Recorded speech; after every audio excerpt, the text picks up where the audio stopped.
Hindi, first time ko kasing makita si baby Ashley. Eh, naalala ko si Jasmine. May makakalaro na siya.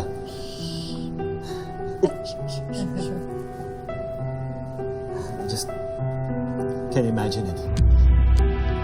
Nagigilty lang kasi ang husband mo. Kasi nga, hindi pa sila okay hanggang ngayon ni Edward. Kaya nga hindi siya nakadalaw sa amin sa ospital eh. Sige, kailangan na namin umalis.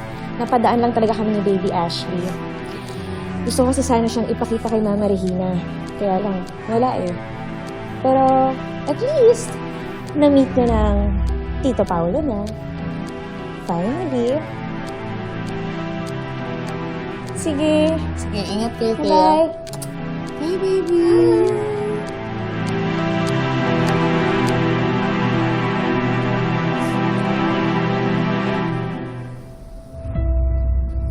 Love. Yeah. Sigurado ka bang okay ka lang?